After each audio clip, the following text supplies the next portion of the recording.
नमस्कार दोस्तों, आज की कहानी है सासू माँ की चाबियों का गुच्छा। दिव्या और ज्योति को अपनी सासू माँ शकुंतला जी की कमर में लटका चांदी का चाबी का गुच्छा हमेशा बहुत आकर्षित करता रहता था। उस गुच्छे में तिजोरी की चाबियों के साथ साथ पूरे घर की चाबियां भी लगी रहती थी। पूरे घर की बागडोर शकुंतला जी के हाथ में थी। वह पूरे घर की व्यवस्था देखती थी। उनके 2 बेटे थे, दोनों अच्छी नौकरी करते थे। दोनों की शादी हो चुकी थी, दोनों के 2-2 बच्चे थे। कुल मिलाकर घर में 10 लोग थे। शकुंतला जी पूरे घर को बहुत अच्छे से संभालती थी। छोटे बड़े सबका पूरा ख्याल रखती थी। उनके दोनों बेटे अपनी ज़रूरतों के लिए पैसे रखकर बाकी पूरी तनख्वाह माँ के हाथ में दे देते थे। शकुंतला जी बहुत ही समझदारी से घर चलाती थी। कभी किसी को ना कोई कमी महसूस होती, ना कभी कोई शिकायत का मौका देती। दिव्या और ज्योति भी खुश थे, पर मन तो चंचल होता है। उनका मन शकुंतला जी के गुच्छे पर लगा रहता। वह सोचती कि मम्मी जी कुछ भी कर सकती हैं, जितने चाहे पैसे खर्च कर सकती हैं, उन्हें पूरी छूट है, पर हमें तो गिनकर पॉकेट मनी मिलती है, उसी में से सारे खर्च करने पड़ते हैं। मम्मी जी बहुत किस्मत वाली हैं, उन पर सब लोग कितना भरोसा करते हैं। शकुंतला जी बहुत ही अच्छे से घर संभालती, फिजूल खर्ची बिल्कुल भी नहीं करती, घर का पूरा हिसाब लिख कर रखती थी। किसे कितना देना है, कोई भी बिल कब जमा करना है, बच्चों की स्कूल की फीस, सब कुछ बहुत समझदारी से करती। शकुंतला जी बचत भी करती थी ताकि मुश्किल समय में कोई परेशानी ना हो। पूरे साल भर में जो बचत करती, उससे दीपावली में सबके लिए उपहार खरीदती। जितनी बचत होती उसे बच्चों में बांट देती। सभी खुशी से चल रहा था। शकुंतला जी को पता था कि उनकी दोनों बहुओं को चाबी का गुच्छा आकर्षित करता रहता है। वह जानती थी कि दोनों को इस चाबी के गुच्छे का भारी आकर्षण दिख रहा है, पर वे इस गुच्छे की जिम्मेदारियों को ठीक से समझ नहीं पाई हैं।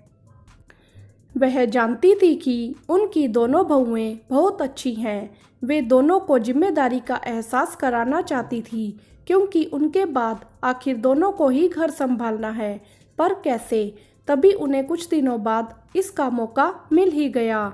उनकी बेटी निशा दोबारा माँ बनने वाली थी। उसकी एक बेटी थी जो 4 साल की थी। अब वह दोबारा माँ बनने वाली थी। कल ही निशा की सासू माँ का फोन आया था।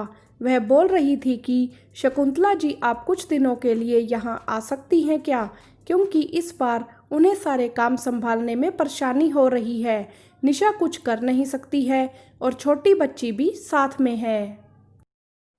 वह बच्चे के जन्म के समय निशा के साथ अस्पताल में नहीं रह पाएंगी, जिस वजह से निशा को बहुत परेशानी होगी। अगर आप कुछ दिनों के लिए आ जाएंगे तो मैं घर संभाल लूंगी और आप अस्पताल में निशा को देख लेना। शकुंतला जी को उनकी बात उचित लगी कि वह सब इतना अकेले नहीं संभाल सकती हैं। शकुंतला जी को यह मौका लगा कि निशा की देखभाल भी हो जाएगी और उनकी बहुओं को घर गृहस्थी समझने का अवसर भी मिल जाएगा। शकुंतला जी जाने की तैयारी करने लगी। जाने से पहले उन्होंने दोनों बहुओं को बुलाया और उन्हें बताया कि वे शायद 2 महीने तक निशा के पास ही रहेंगी। उनकी अनुपस्थिति में उन दोनों को ही पूरा घर संभालना है। शकुंतला जी ने उन्हें अपना चाबी का गुच्छा देते हुए अच्छे से समझाया कि वे किस तरह घर चलाती हैं। घर में कुल कितने पैसे हर महीने आते हैं, उन्हें वह किस तरह सारे खर्चों के लिए अलग अलग बांट कर रख लेती हैं और उन्हीं पैसों में से वह बचत भी करती हैं ताकि मुश्किल समय में कोई परेशानी ना हो। शकुंतला जी ने उनसे कहा, आज तुम पहली बार घर चला रही हो, बहुत सोच समझकर घर चलाना और जितनी बचत तुम करोगी वह तुम दोनों का इनाम होगा। अगले दिन शकुंतला जी निशा के घर चली गई।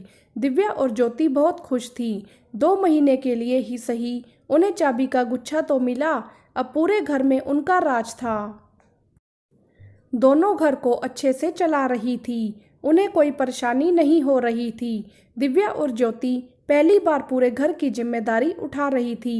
उन्हें समझ नहीं आ रहा था कि पहले कौन सा काम करना है और बाद में कौन सा, घर के खर्च में कितने पैसे रखने हैं और बाकी काम के लिए कितने। तिजोरी में रखे पैसे देखकर उन्हें लग रहा था मम्मी जी घर खर्च में बहुत कंजूसी करती हैं। जब इतने पैसे घर आते हैं तो कंजूसी क्यों करनी। दोनों ने पूरे 2 महीने अच्छे से घर चलाया, खूब खर्च किया। उनके पति उनसे बोले भी, तुम इतना खर्च कैसे कर रही हो, माँ तो इतना नहीं करती हैं। दोनों बोली, मम्मी जी तो कंजूसी करती हैं। 2 महीने बाद शकुंतला जी वापिस आ गईं तो उन्होंने दोनों से घर खर्च का हिसाब मांगा। दोनों बहुत खुश होते हुए सारा हिसाब लेकर आ गई और बोली, देखिए मम्मी जी, हमने कितने अच्छे से घर संभाला है और यह बचत भी की है। शकुंतला जी ने दोनों से हिसाब लेकर देखना शुरू किया। पूरा हिसाब देखने के बाद उन्होंने पूछा, बिजली का बिल जमा हो गया? तो दोनों एक साथ बोली, नहीं। शकुंतला जी ने उन्हें वहीं बैठने को कहा और पूरा हिसाब देखकर बोली, बच्चों की स्कूल की फीस नहीं गई है, सोसाइटी का मेंटेनेंस भी नहीं दिया है, 2 महीने हो गए, उसका नोटिस आता ही होगा। फिर शकुंतला जी ने उनसे कई छोटे छोटे काम पूछे जो वह करना भूल गए थे। इस तरह जब पूरा हिसाब देखा गया तो जो बचत उन दोनों ने की थी उनसे कई गुना खर्चा होना तो बचा था, जैसे बिजली का बिल, 4 बच्चों की स्कूल की फीस और सोसाइटी का मेंटेनेंस आदि। सारा हिसाब देखकर दोनों एक दूसरे का मुंह देखती ही रह गई।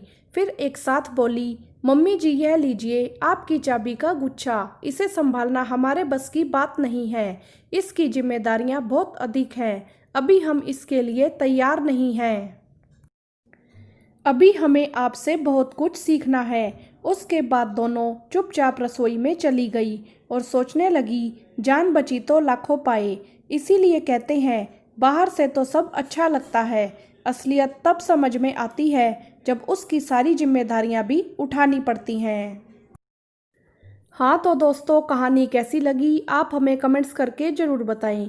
बहुएं सोच रही हैं ये चाबियों का गुच्छा हमें मिल जाए, लेकिन लेने के बाद इन्हें पता चला कि यह चाबियों का गुच्छा नहीं, घर की सारी जिम्मेदारियां हैं जिन्हें अच्छे से निभाना होता है। वीडियो को लाइक करें, शेयर करें और चैनल को सब्सक्राइब भी करें। धन्यवाद।